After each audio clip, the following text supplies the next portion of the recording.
Hello, ladies and gentlemen. So what we're going to be talking about today is acids and bases. So let's dive right into this.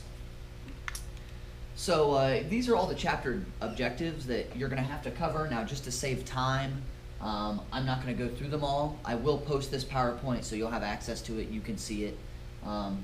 But I'm not going to go through all of those right now for all the things you're going to need to do for this whole chapter. Now here's the class standards. Now these are the standards that you will be tested on.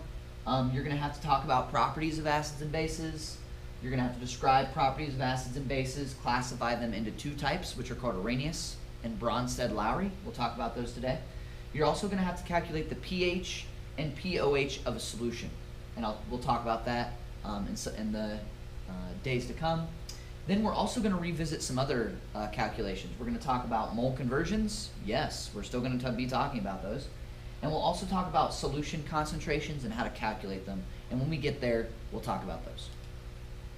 So today's objective and what we're going to cover today is we're going to describe properties of acids and bases. We're also going to explain the difference between Arrhenius and bronstead-lowery definitions for acids and bases. And we'll also learn to identify conjugate acid and base pairs. And that's what your assignment will be over today. So the first thing we're going to do is, what are acids and bases? Let's talk about them. So first of all, acids react with certain metals to produce hydrogen gas typically. They react with carbonates and bicarbonates to produce carbon dioxide gas. Bases typically are bitter, they feel slippery, and actually there's a lot of soaps that contain bases. Now these aren't properties, this is just kind of some typical things of acids and bases. Here are some properties of them. So some properties of acids you can read here. The main ones that are really the most important and that I want you to focus on is, first of all, they produce H+, which means that it's going to react with water and produce H3O+. That's called hydrogen ions, and this is called hydronium. So that's probably one of the main things you need to know. Also, you need to know that they are good electrolytes. And thinking back to our solutions chapter, that means they conduct electricity really well. And actually, acids are used a lot in batteries. If you've ever heard of a lead-acid battery, well, acids are used in those. And also, they have pHs of less than 7. Here's some common acids, ones that you probably have interacted with or you will interact with in this class. Acetic acid is in vinegar. Hydrochloric acid is probably one of the most common acids that we'll work with in here. Citric acid is in fruits. Carbonic acid and phosphoric acid are found in a lot of soft drinks. Now here's some properties of bases. Probably the ones that are the most important, again, are they produce OH- ions in solution. Very important. They are also usually pretty good electrolytes. Not quite as good as acids, but they are electrolytes. And also, their pHs are greater than 7. So if you have a pH greater than 7, we would call that a basic solution, or a base. Here's some common bases. Sodium hydroxide is probably the most common one, but there's also these other bases that we use in chemistry. Now, one of the objectives is you need to know what an Arrhenius and a bronstead-lowery definition of an acid and base is. So, here's an Arrhenius acid and base. Arrhenius acids are substances in water that increase the H+ or the hydronium H3O+ concentration. And bases are substances in water that increase the concentration of hydroxide. So basically, if you look back at these substances we just talked about, here are common bases. Notice how they all have OH at the end. That's because bases are substances in water that increase the concentration of hydroxide. So if I said, hey, identify whether this substance is an acid or base, or an Arrhenius acid or base, look at the substance. Does it have OH at the end? If it does, it's an Arrhenius base. Then for acids, those are substances in water that increase the concentration of hydrogen ions, or H+, which reacts with water to make H3O+. So if we go back to our acids, notice how all of these substances have H in front.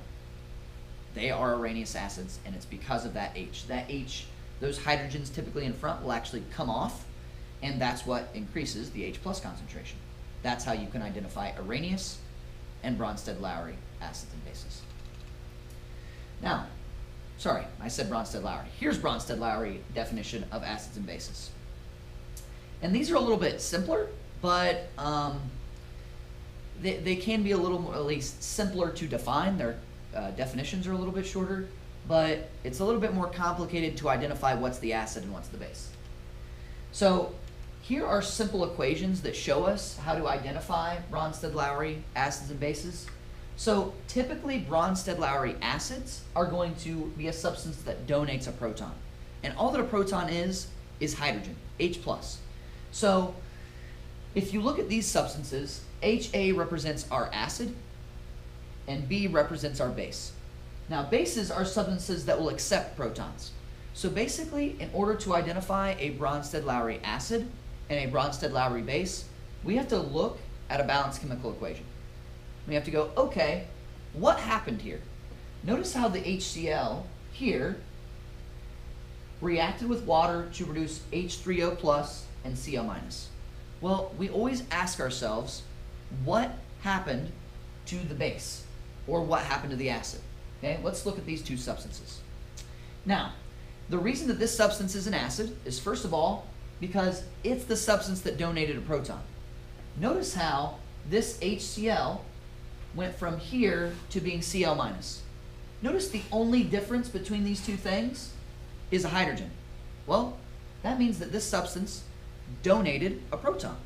The HCl gave a proton to the water to make H3O plus. That's the only way that this could have happened. So these two things are connected. This hydrogen here was given to the H2O to make H3O plus.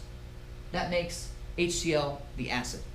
Now in turn, what that also means is, notice what accepted the proton. What's the thing that got the proton stuck onto it? Well, that would be H2O, because on the other side of the equation, notice how it went from H2O to H3O plus. Well, it gained a hydrogen right there. That means that's the substance that accepted the proton, or the H plus. So again, an acid is a substance that donates a proton. It's the one that gave it away. The HCl gave a proton to H2O. That's what made it H3O plus. And because the HCl lost that hydrogen, that's why it became Cl minus. Okay? So this, the HCl is the acid, the H2O is the base.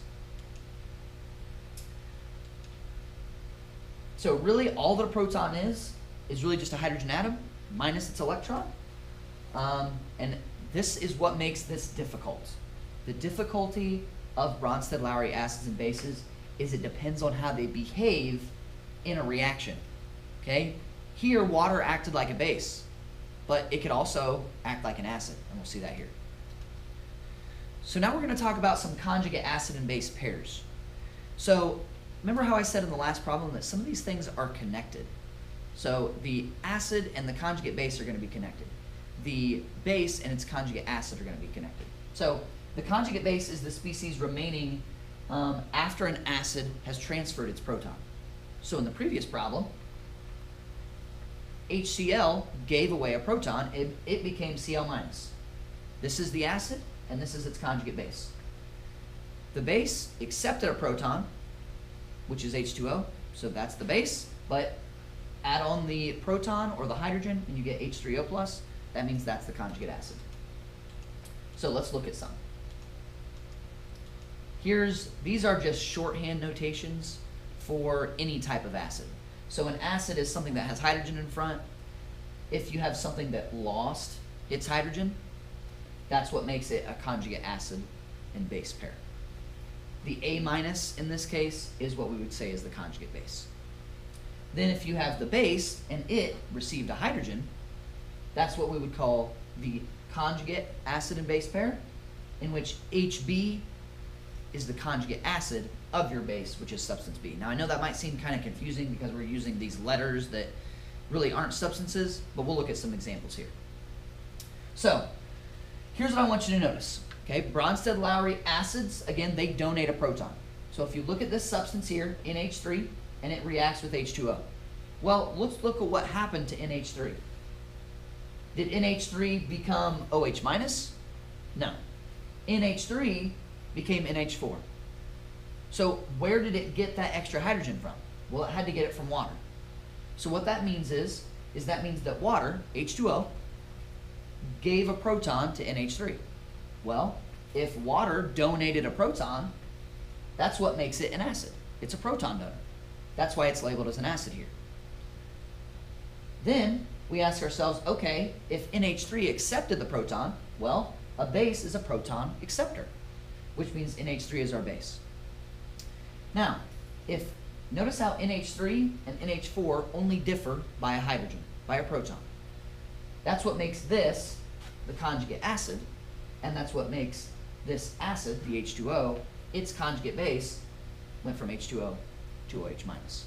So the only difference between the acid and the conjugate base is a proton. It lost one. The only difference between the base and its conjugate acid is also a proton, except it gained one from the left to right side of the equation. Here's some other conjugate acid and base pairs. Okay? I'm actually going to put the screen down so I can write on the board a little bit. So here's what I want you to notice. Again, you're trying to identify conjugate acid and base pairs. My HCl, okay? What happened to it? Well, it went from HCl over here to Cl minus. Okay, so those substances,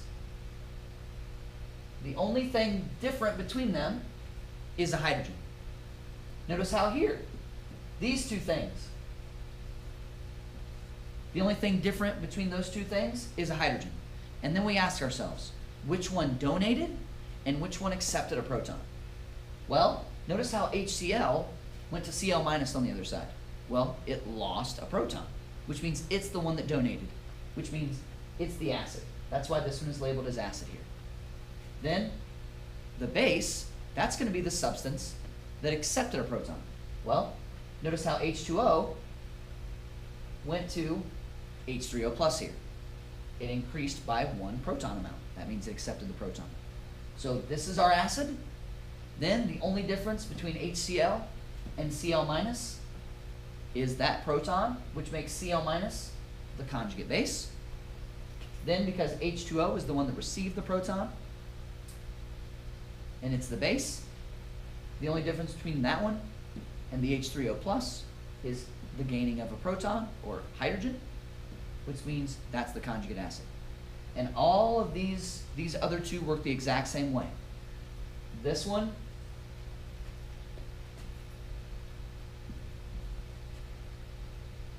and this one, the only difference between those two is a hydrogen. The only difference between these two is a hydrogen. Okay, but then we ask ourselves, okay, which one's the acid, which one's the base? Notice how the H2PO4 went to just HPO4. That means it lost a hydrogen. In other words, it donated one. It gave away a hydrogen. That's what makes it the acid. Because it gave that proton to H2O to make it H3O plus, that's what makes this as the base.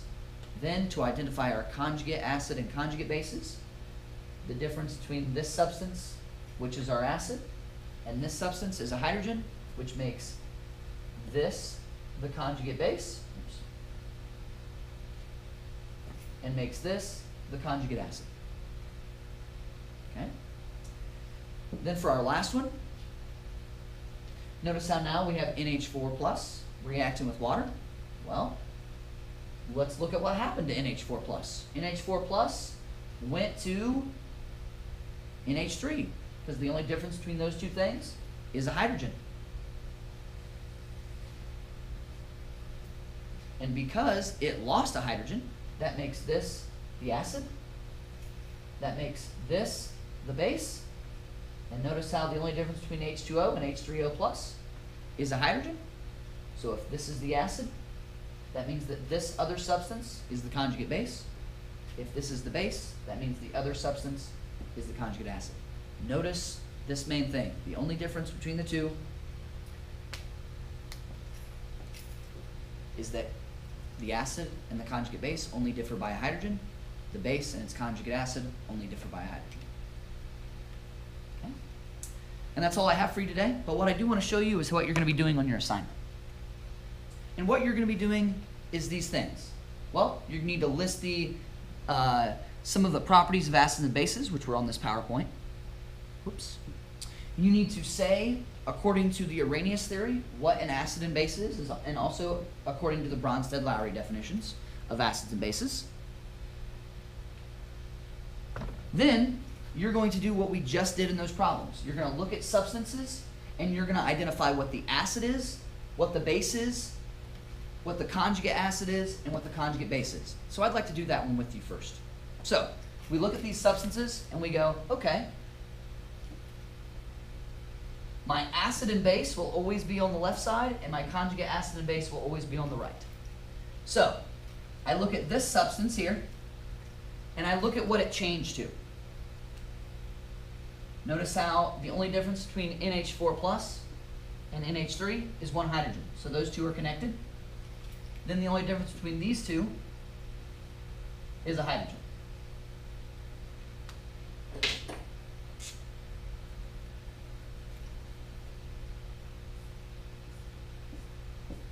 Which means these two are connected and these two are connected. Then you ask yourself, which one is the acid and which one is the base? Well, NH4 plus went to NH3. So did it lose a hydrogen or did it gain a hydrogen?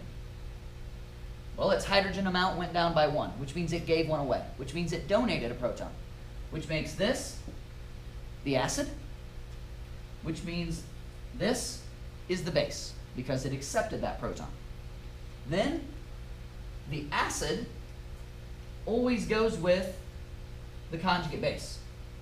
So these two things only differ by a hydrogen, which means this is the conjugate base. So I write Cb, and that means that this is the conjugate acid.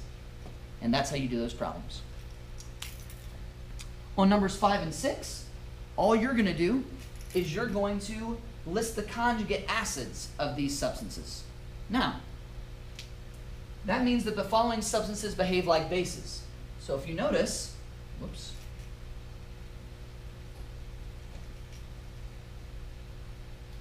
if these substances are going to behave like bases, that means they're going to want to accept a proton. So that means all that I'm going to do with this substance is accept a proton. So it's going to be H3O, but don't forget, whenever you just accept a hydrogen ion, that makes the substance positively charged. So you're going to do that with each of these substances. Then, for conjugate bases, that means they're going to behave like acids, which means they're going to give away a hydrogen. So all that I'm going to do is I'm going to look at this substance, I'm going to take away a hydrogen, but if you lose H+, that means that your charge is now negative. So for these substances, you add a hydrogen. For these substances, you take away a hydrogen. And that's it. That's how you're going to do your assignment. Thanks for watching.